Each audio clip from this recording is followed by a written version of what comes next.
JioPhone Next இந்தியால வெறும் 2000 ரூபாய் கூடவே EMI ஸ்கீம்ஸ் அப்படினு சொல்லி லான்ச் பண்ணிருக்காங்க. இன்னும் சொல்ல போனா 2G ஃபீச்சர் ஃபோன் இந்தியால யூஸ் பண்ற எல்லாரும் 4G ஸ்மார்ட் ஃபோனுக்கு மாறணும் அப்படிங்கற ஒரு கான்செப்ட்ல தான் இந்த ஸ்மார்ட் ஃபோன் லான்ச் பண்ணிருக்காங்க.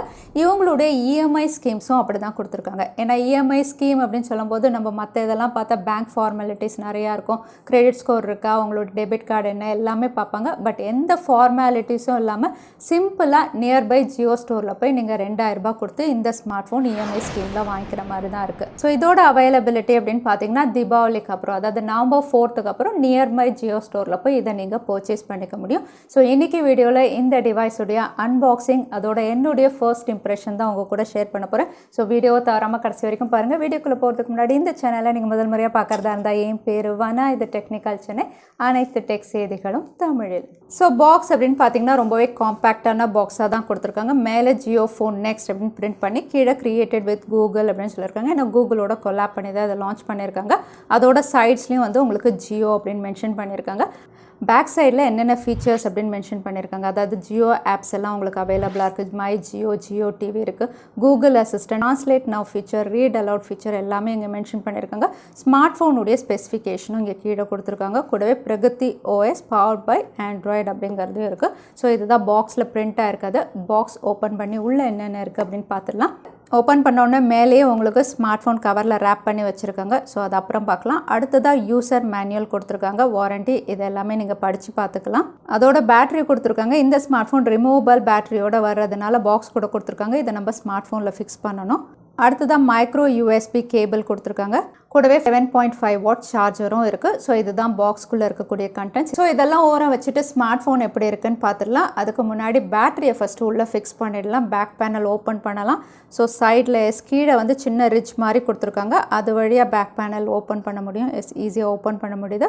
ஓப்பன் பண்ணிவிட்டு வந்து நம்ம பேட்டரியை ஃபிக்ஸ் பண்ணிடலாம். ஃபஸ்ட்டு இதில் சார் வேல்யூவும் இவங்க மென்ஷன் பண்ணியிருக்காங்க. சார் வேல்யூ அப்படின்னு பார்த்தீங்கன்னா 0.5 watt per KG head, 0.9 watt per KG body. So nominal sir value இருக்கு. மேலே பார்த்தீங்கன்னா சிம் கார்டு ஸ்லாட்டும் இவங்க கொடுத்துருக்காங்க. டூவல் சிம்மோட வருது. ஸோ வந்து உங்களுக்கு 2 சிம் ஸ்லாட் கொடுத்துருக்காங்க. ஒரு இதில் ஜியோ அப்படின்னு மென்ஷன் பண்ணியிருக்காங்க. ஸோ அதில் நீங்கள் ஜியோ சிம் கார்டு தான் யூஸ் பண்ணணும். அதுலேயே நீங்கள் SD கார்டு சப்போர்ட்டும் கொடுத்துருக்காங்க. இன்னொரு செகண்ட் சிம்மில் வந்து நீங்கள் வேறு டெலிகாம் ஆப்ரேட்டர், ஏர்டெல், வோடஃபோன் எது வேணாலும் யூஸ் பண்ணிக்கலாம். ஸோ டூவல் சிம்மோட இது வருது. பேக் பேனல் க்ளோஸ் பண்ணிவிட்டு ஸ்மார்ட் ஃபோன் ஸ்விட்ச் ஆன் பண்ணலாம். போர்ட்ஸ் அண்ட் பட்டன்ஸ் அப்படின்னு பார்த்தீங்கன்னா வந்து ரைட் சைடு அப்படின்னு பார்த்தீங்கன்னா volume up and down button, power button கொடுத்துருக்காங்க. கீழே மைக்ரோ USB போர்ட், அதோட மைக் இருக்கு. லெஃப்ட் சைடு அப்படின்னு பார்த்தீங்கன்னா எதுவுமே இல்லை, பிளேனாக இருக்குது. மேலே வந்து 3.5 mm ஆடியோ ஜாக் கொடுத்துருக்காங்க. அதே ஸ்பீக்கர் கிரில் அப்படின்னு பார்த்தீங்கன்னா பேக் சைடில் கீழே உங்களுக்கு ஸ்பீக்கர் கிரில் கொடுத்துருக்காங்க. மேலே நாய்ஸ் கேன்சலேஷன் மைக் கொடுத்துருக்காங்க. டிசைன் அப்படின்னு பார்த்தீங்கன்னா ரொம்பவே காம்பேக்டான ஸ்மார்ட் ஃபோனாக தான் லான்ச் பண்ணியிருக்காங்க. பேக் பேனலில் வந்து உங்களுக்கு பிளாஸ்டிக் பேக் பேனல் கொடுத்துருக்காங்க.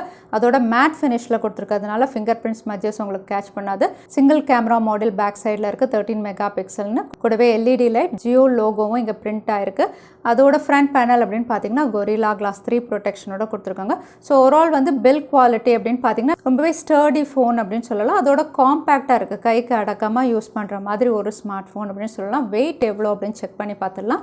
வெயிட் வந்து 170 கிராம்ஸாக இருந்தாலும் நீங்கள் சைட்ஸ் எல்லாம் பார்க்கலாம், திக்காக இருக்குது, ஸ்டர்டியாக கொடுத்துருக்காங்க. கையில் வச்சு யூஸ் பண்ணுறதுக்கு கம்ஃபர்டபுளாக தான் இருக்குது. அதே டிஸ்பிளே அப்படின்னு பார்த்தீங்கன்னா compact device. So 5.45 inches HD+ பேனலோட கொடுத்துருக்காங்க. ரெசல்யூஷன் அப்படின்னு பார்த்தீங்கன்னா 720x1440 ரெசல்யூஷனோட வருது. ஸோ இந்த பேனலில் டிஸ்பிளே அப்படின்னு பார்க்கும்போது நீங்கள் வீடியோஸ் பார்க்குறீங்க, மூவிஸ் பார்க்குறீங்க, பஞ்சி கலர்ஸ், பிரைட் கலர்ஸ் அப்படின்னு நான் சொல்ல மாட்டேன். இதில் வந்து உங்களுக்கு வந்து நார்மல் கலர்ஸ் வந்து ப்ரெசென்ட் பண்ணுது.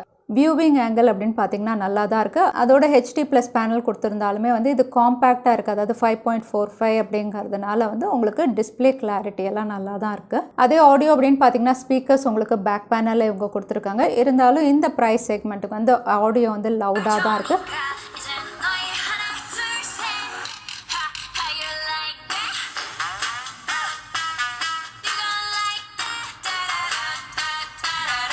அதோட FM ரேடியோவும் இதில் அவைலபிளாக இருக்குது. ஸோ நீங்கள் பாட்டு கேட்பீங்கன்னா அந்த ஆப்ஷனும் அவைலபிளாக இருக்குது இதில். அதே பெர்ஃபார்மன்ஸ் அப்படின்னு பார்த்தீங்கன்னா இந்த டிவைஸ் வந்து Qualcomm Snapdragon சிப்செட்டில் கொடுத்துருக்காங்க. Qualcomm Snapdragon 215ஓட கொடுத்துருக்காங்க. ஸோ இந்த சிப்செட் அப்படின்னு பார்த்தீங்கன்னா 2019 லான்ச் பண்ண ஒரு சிப்செட். ஸோ ஒரு ஓல்ட் சிப்செட்டில் தான் இவங்க லான்ச் பண்ணியிருக்காங்க. இது 28 nanometerல ப்ராசஸ் பண்ண சிப்செட். ஸோ இந்த சிப்செட்டில் பெர்ஃபார்மன்ஸ் அப்படின்னு பார்க்கும்போது வந்து நார்மல் ஆக்டிவிட்டீஸ் எல்லாம் இதால் பண்ண முடியும். அதே நீங்கள் high ஹெண்ட் games, graphics multi tasking அப்படிங்கும்போது வந்து இதால் வந்து ஹேண்டில் பண்ண முடியாது. But normal day to day activities நான் கால் பண்ணுவேன், சில வீடியோஸ் பார்ப்பேன், மூவிஸ் பார்ப்பேன் அப்படிங்கும்போது அதெல்லாம் இது ஈஸியாக ஹேண்டில் பண்ணும். கேம் பொறுத்த வரைக்கும் நான் பேட்டில் கிரவுண்ட் வந்து டவுன்லோட் பண்ணி பார்த்தேன். ஏன்னா நிறைய பேர் டவுன்லோடே ஆகலை அப்படின்னு சொல்லியிருந்தாங்க. பட் பேட்டில் கிரவுண்ட் நான் டவுன்லோட் பண்ணி ஈஸியாக எனக்கு டவுன்லோட் ஆகிடுச்சு. கேம் ப்ளே அப்படின்னு பார்த்தீங்கன்னா வந்து நீங்கள் லோ செட்டிங்ஸில் தான் விளையாட முடியும். செட்டிங்ஸ் அப்படின்னு பார்த்தீங்கன்னா ஸ்மூத் அண்ட் பேலன்ஸ் மட்டும்தான் இதால் சப்போர்ட் பண்ண முடியும். லோ அண்ட் மீடியமில் நீங்கள் விளையாட முடியும். ஸோ இதில் கேம் ப்ளே அப்படின்னு பார்த்தீங்கன்னா வந்து நம்ம ஸ்மூத்தெல்லாம் சொல்ல முடியாது. ஏன்னா இது ஒரு கேமிங் ஸ்மார்ட் ஃபோன் கிடையாது. இந்த சிப்செட்டும் வந்து உங்களுக்கு கேமிங் சிப்செட் கிடையாது. ஸோ வந்து இது லோவர் அண்ட் சிப்செட் அப்படிங்கிறதுனால அந்த அளவுக்கு தான் நீங்கள் கேமும் எக்ஸ்பீரியன்ஸ் பண்ண முடியும். ஸோ வந்து நீங்கள் அங்கங்கே லேக் பார்ப்பீங்க. அதோடு வந்து நீங்கள் ஒரு லோவர் அண்ட் கேம் சின்ன சின்ன கேம்ஸ் அப்படின்னு பார்த்தீங்கன்னா இதில் ஹேண்டில் பண்ண முடியும். ஆனால் normal day to day usage அப்படின்னு பார்த்தீங்கன்னா இந்த ஸ்மார்ட் ஃபோனெல்லாம் ஹேண்டில் பண்ண முடியும். அதோட 28 நானோமீட்டர் அப்படின்னு சொல்லும்போது யூனிசாக் சிப்செட்டோட உங்களுக்கு ஸ்னாப் ட்ராகன் அப்படின்னு பார்த்தீங்கன்னா கொஞ்சம் ஆப்டிமைசேஷன் பெட்டராக இருக்கிறதுனால வந்து உங்களுக்கு மல்டி டாஸ்கிங் கொஞ்சம் ஆப்ஸ் எல்லாம் பின்னாடி இருந்தாலும் வந்து உங்களால் யூஸ் பண்ண முடியும். அதே ஆப் ஓப்பனிங் டைம் அப்படின்னு பார்த்தீங்கன்னா கொஞ்சம் ஸ்லோவாக தான் இருக்கும். ஏன்னா இந்த சிப்செட்டால் அவ்வளோதான் ஹேண்டில் பண்ண முடியும். அதே யூசர் இன்டர்ஃபேஸ் அப்படின்னு பார்த்தீங்கன்னா இது Android 11 கொடுத்துருக்காங்க. பிரகதி OS இதில் லான்ச் பண்ணியிருக்காங்க. ஸோ இந்த பிரகதி OS அப்படின்னு பார்த்தீங்கன்னா கூகுள், அதாவது Android 11 Go எடிஷன் அப்படின்னு சொல்கிற மாதிரி தான் இருக்குது. இங்கே ஆப்ஸ் அப்படின்னு பார்த்தாலும் நியர் டு ஸ்டாக் அப்படின்னு சொல்கிற மாதிரி கூகுளுடைய எல்லா ஆப்ஸும் இருக்குது. அடிஷ்னலாக வந்து ஜியோவுடைய எல்லா ஆப்ஸும் இருக்குது. Jio game, Jio Mart, Jio TV lite, my Jio ஆப்னு ஜியோவுடைய எல்லா ஆப்ஸும் இருக்குது. அடிஷ்னலாக தேர்ட் பார்ட்டி ஆப் அப்படின்னு சொல்லக்கூடியது ஃபேஸ்புக் லைட், வாட்ஸ்அப், அதுக்கப்புறம் இன்ஸ்டாகிராமும் இதில் இன்ஸ்டால் பண்ணி கொடுத்துட்றாங்க. ஆல்மோஸ்ட் எல்லா ஆப்ஸுமே வந்து பேசிக்காகவே இதில் இன்ஸ்டால் பண்ணி கொடுத்துட்றாங்க. ஸோ 2GB ரேம் தான் இதில் இருக்கிறதுனால வந்து அதுக்கப்புறம் தேவையான ஆப்ஸ் நம்ம இன்ஸ்டால் பண்ணிக்கிற மாதிரி இருக்குது. அன்இன்ஸ்டால் அப்படின்னு பார்த்தீங்கன்னா வந்து தேர்ட் பார்ட்டி ஆப்ஸ் மட்டும் தான் நீங்கள் பண்ண முடியும். ஃபேஸ்புக், இன்ஸ்டாகிராம், வாட்ஸ்அப் இதை நீங்கள் அன்இன்ஸ்டால் பண்ணலாம். மற்ற ஆப்ஸ் எல்லாமே வந்து உங்களால் அன்இன்ஸ்டால் பண்ண முடியாது. அதோட இந்த யூசர் இன்டர்ஃபேஸில் வந்து டிரான்ஸ்லேட் அண்ட் ரீட் அலவுட் அப்படிங்கிற ஒரு ஃபீச்சர் கொடுத்துருக்காங்க. ஸோ இந்த டிரான்ஸ்லேட் அப்படின்னு பார்த்தீங்கன்னா வந்து இந்தியாவில் இருக்கக்கூடிய ரீஜனல் லாங்குவேஜஸில் நீங்கள் டிரான்ஸ்லேட் பண்ணிக்கிற மாதிரி இருக்குது. டிஃபால்ட்டாக 10 லாங்குவேஜ் இருக்குது. ஸோ இதில் தமிழும் நமக்கு அவைலபிளாக இருக்குது. நம்ம வந்து ஒவ்வொரு விஷயமும் டிரான்ஸ்லேட் பண்ணிக்கலாம். இதை வந்து இவங்க கேமராவோடையும் இன்டெகிரேட் பண்ணியிருக்காங்க. ஜஸ்ட்டு எந்த இமேஜ் வேணுமோ, நான் இந்த புக்கை உங்களுக்கு கிளிக் பண்ணி காட்டுறேன். கிளிக் பண்ண உடனே வந்து டிரான்ஸ்லேட் அப்படின்னு சொன்னோன்னே தமிழில் வந்து இது டிரான்ஸ்லேட் பண்ணி நம்ம காட்டுது. அதே சமயத்தில் என்ன இருக்குது அப்படின்னு அது படித்தும் காட்டுறதுக்கு உங்களுக்கு ரீட் அலவுட் இல்லைனா லிசன் ஃபீச்சர் இதை நீங்கள் டேப் பண்ணிங்கன்னா போதும், உங்களுக்கு படித்து காட்டும். மற்றும் இங்கிலீஷ் தெரியாதவங்க இல்லைனா சில பேருக்கு படிக்க தெரியாத அவங்கெல்லாம் வந்து இதில் ஃபோட்டோவாக கிளிக் பண்ணி அதுவே என்ன அப்படின்னு சொல்லி நமக்கு ரீட் அவுட் பண்ணும்போது யூஸ்ஃபுல்லாக இருக்கிற மாதிரி ஒரு ஃபீச்சர் இதில் கொடுத்துருக்காங்க. அதே கேமரா அப்படின்னு பார்த்தீங்கன்னா வந்து என்ட்ரி லெவல் டிவைஸாக இருந்தாலும் ரியர் சைடில் 13 மெகா பிக்சல் கொடுத்துருக்காங்க. ஃப்ரண்ட் கேமரா அப்படின்னு பார்த்தீங்கன்னா 8 மெகா பிக்சலோட கொடுத்துருக்காங்க. அதோட கேமரா யூசர் இன்டர்ஃபேஸ் அப்படின்னு பார்த்தீங்கன்னா நிறைய மோட்ஸ் அவைலபிளாக இருக்குது. நார்மல் ஃபோட்டோ மோட், வீடியோ, அதுக்கப்புறம் போர்ட்ரேட் மோட் இருக்குது, HDR மோட், நைட் மோடும் அவைலபிளாக இருக்குது, வீடியோ ரெக்கார்டிங் கேப்பபிலிட்டியாக இருக்குது. கூடவே ஸ்னாப்சாட் ஃபில்டர்ஸும் அவைலபிளாக இருக்குது. ஸோ நீங்கள் இன்ஸ்டாகிராம்க்கெல்லாம் பிக்சர்ஸ் யூஸ் பண்ணுவீங்க அப்படிங்கும்போது அதையும் வந்து இன்டெகிரேட் பண்ணி கொடுத்துருக்காங்க. ஸோ இது எடுத்த இமேஜஸ் அப்படின்னு பார்த்தீங்கன்னா வந்து 13 மெகா பிக்சல் எடுக்கக்கூடிய ஷார்ட்ஸ் எல்லாம் உங்களுக்கு டீட்டெயில்ஸ் நல்லா தான் இருக்குது. லோ லைட்டில் கூட உங்களுக்கு ஓரளவுக்கு டீட்டெயில்ஸ் நல்லா கொடுக்குது. அதோட போர்ட்ரேட் ஷார்ட்ஸுமே நல்லா தான் இருக்குது. பட் வந்து கலர் சேச்சுரேஷன் அப்படின்னு பார்த்தீங்கன்னா கொஞ்சம் கம்மியாக இருந்த மாதிரி இருக்குது. யூஸ்வலாக வந்து நம்ம ஹை கலர் சேச்சுரேஷன் ரொம்ப பிரைட்டாக வேணும், என்ஹான்ஸ் வேணும் அப்படின்னா இது வந்து கொஞ்சம் நேச்சுரல் சைடில் எடுத்த மாதிரி இருக்குது. அதே ஃப்ரண்ட் கேமரா அப்படின்னு பார்த்தீங்கன்னா அதுலேயுமே வந்து உங்களுக்கு சேச்சுரேஷன் லெவல் கம்மியாக இருக்குது. நேச்சுரல் ஷார்ட்ஸ் பிடிக்கும் அப்படிங்கும்போது வந்து உங்களுக்கு ஃப்ரண்ட் கேமராலையும் சாஃப்ட் பிக்சர்ஸ் தான் இது கிளிக் பண்ணுது. அதே பேட்டரி அப்படின்னு பார்த்தீங்கன்னா இது 3500 mAh கெப்பாசிட்டியோட கொடுத்துருக்காங்க. கூடவே 7.5 வாட்டோட கொடுத்துருக்காங்க. ஸோ இதில் பேட்டரி கெப்பாசிட்டி அப்படின்னு பார்க்கும்போது இது HD+ பேனலோட வருது. அதோட 28 நானோமீட்டரில் ப்ராசஸ் பண்ண சிப்செட் அப்படிங்கும்போது கண்டிப்பாக கொஞ்சம் பேட்டரி உங்களுக்கு அதிகமாக தான் கன்சியூம் பண்ணும். நமக்கு AMOLED பேனல் அதெல்லாம் யூஸ் பண்ணும்போது இது கன்சியூம் பண்ணும். ஸோ பேட்டரி கெப்பாசிட்டி வந்து ஒரு 4000-4500 கொடுத்துருந்தா இன்னும் நல்லா இருந்திருக்கும். பட் இது 3500 mAh இவங்க கொடுத்துருக்காங்க. இந்த ஃபீச்சர்ஸோட JioPhone Next உடைய விலை அப்படின்னு பார்த்தீங்கன்னா இவங்க 2 ப்ரைஸிங் பண்ணியிருக்காங்க. 2 ப்ரைஸிங் அப்படின்னு சொல்லும்போது வந்து இந்த ஸ்மார்ட் ஃபோனை நீங்கள் EMI ஸ்கீமோட வாங்கணும் அப்படிங்கும்போது இது 2000, அதாவது 1999க்கு அவைலபிளாக இருக்குது. ஒருவேளை எனக்கு EMI ஸ்கீம் வேண்டாம், ஃபினான்ஸ் எதுவுமே வேண்டாம், நான் ஃபுல் அமௌண்ட் கொடுக்கணும் அப்படிங்கும்போது இது 6499 ரூபாய்க்கு அவைலபிளாக இருக்குது. ஸோ EMI ஸ்கீம் அப்படின்னு முதல்ல நம்ம பார்க்கும்போது வந்து 4 இஎம்ஐ ஸ்கீம் கொடுக்குறாங்க. எது வேணுமோ நீங்கள் சூஸ் பண்ணிக்கலாம். இந்த 4 இஎம்ஐ ஸ்கீம்லேயுமே வந்து நீங்கள் ஃபோனுக்கான ரீபேமெண்ட்டும் பண்ணுவீங்க. அதோட வந்து நீங்கள் யூஸ் பண்ணுற சிம், அதாவது ஜியோ சிம்க்கான ரீசார்ஜும் வந்து இதில் டிடக்ட் ஆகிற மாதிரி வந்து இவங்க இன்டகிரேட் பண்ணி கொடுத்துருக்காங்க. ஸோ நீங்கள் ஒருவேளை இஎம்ஐ ஸ்கீம் அப்படின்னு சொல்லும்போது இதுக்கு ப்ராசஸிங் ஃபீ அப்படின்னு பார்த்தீங்கன்னா 500 ரூபாய் கொடுத்து அதுக்கப்புறம் எந்த பிளான் வேணுமோ, ஒருவேளை நீங்கள் ஆல்வேஸ் ஆன் பிளான் எடுக்கிறீங்க அப்படிங்கும்போது வந்து 24 மாதம், அதாவது 2 வருஷத்துக்கு 300 ரூபாய் வேணும்னாலும் நீங்கள் சூஸ் பண்ணிக்கலாம். இல்லை 18 மாதத்துக்கு 350 ரூபாய் வேணும்னாலும் நீங்கள் சூஸ் பண்ணிக்கலாம். இதில் வந்து உங்களுக்கு டேட்டா அப்படின்னு பார்த்தீங்கன்னா 5 GB data, 100 minutes talk time இருக்குது.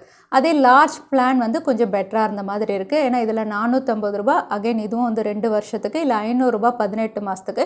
இதில் 1.5 GB டேட்டா பர் டே, கூடவே அன்லிமிட்டெட் வாய்ஸ் காலிங் இருக்குது. அதே எக்ஸல் பிளான் அப்படின்னு பார்த்தீங்கன்னா 500 இல்லைனா 550 நீங்கள் சூஸ் பண்ணலாம். 2 GB data, unlimited voice call இருக்குது.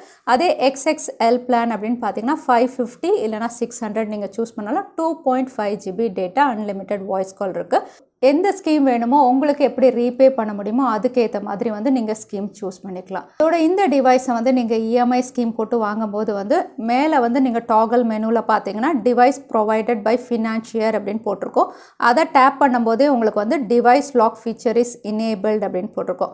அதாவது நீங்கள் ஒரு வேளை இஎம்ஐ ஸ்கீமில் வந்து ஸ்மார்ட் ஃபோன் வாங்கிட்டு உங்களால் வந்து ரீபே பண்ண முடியல, 2 மாதம் தான் கட்டினேன், அதுக்கப்புறம் கட்ட முடியல அப்படிங்கும்போது ஃபினான்ஷியர் வந்து இந்த டிவைஸை வந்து டிசேபிள் பண்ணுற ஃபீச்சரும் இதில் அவைலபிளாக இருக்குது அப்படின்னு போட்டிருக்காங்க.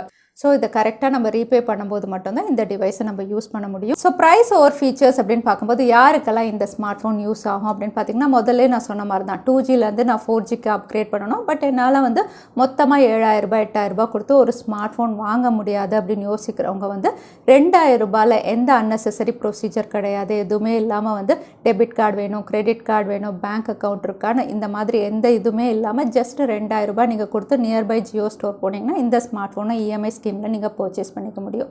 அதே வந்து என்னால் மொத்தமாக பணம் கொடுக்க முடியும், என்னால் 7000 ரூபாய் அஃபோர்ட் பண்ண முடியும் அப்படிங்கும்போது கண்டிப்பாக இதை விட உங்களுக்கு நல்ல ஆப்ஷன்ஸ் இருக்க தான் செய்யுது. ஆனால் இந்த டிவைஸ் இவங்க லான்ச் பண்ணதுக்கான கான்செப்டே வந்து தேர்ட் டயர் பீப்புளுக்காக தான். யாரால் வந்து அஃபோர்ட் பண்ண முடியாது, மொத்தமாக 7000 8000 சேர்த்து ஸ்மார்ட் ஃபோன் வாங்க முடியாதோ அவங்களுக்காக தான் இந்த ஸ்கீமே இவங்க ஸ்டார்ட் பண்ணியிருக்காங்க. இந்த ஸ்மார்ட் ஃபோனும் அதுக்கு தான் லான்ச் பண்ணியிருக்காங்க. நீங்கள் ஆல்ரெடி ஒரு Jio user, feature phone use பண்ணிட்டு இருக்கீங்க, உங்களால் மொத்தமாக பணம் கொடுக்க முடியாது அப்படிங்கும்போது JioPhone Next வந்து உங்களுக்கு ஒரு பெட்டர் ஆப்ஷனாக இருக்கும். அதே எனக்கு மொத்தமாக பணம் கொடுக்க முடியும், என்னால் அஃபோர்ட் பண்ண முடியும் அப்படிங்கும்போது கண்டிப்பாக உங்களுக்கு பெட்டர் ஆப்ஷன்ஸ் இருக்குது. ஸோ JioPhone Next பற்றி உங்கள் கருத்து என்ன, தவறாமல் கமெண்ட்டில் ஷேர் பண்ணுங்கள். அதோட உங்களுக்கு தெரிஞ்சு யாராவது ஃபீச்சர் ஃபோன் யூஸ் பண்ணிகிட்டு இருக்காங்க, உங்ககிட்ட வேலை பார்க்குறவங்க யாராவது ஃபீச்சர் ஃபோன் வச்சுருக்காங்க, அவங்களால மொத்தமாக கொடுத்து ஒரு ஸ்மார்ட் ஃபோன் வாங்க முடியாது அப்படிங்கும்போது அவங்களுக்கு இந்த வீடியோவை ஷேர் பண்ணுங்கள். கண்டிப்பாக யூஸ்ஃபுல்லாக இருக்கும். வீடியோ பிடிச்சிருந்தா லைக் பண்ணுங்கள். இன்னொரு வீடியோவில் பார்க்குறேன். Stay safe, stay happy.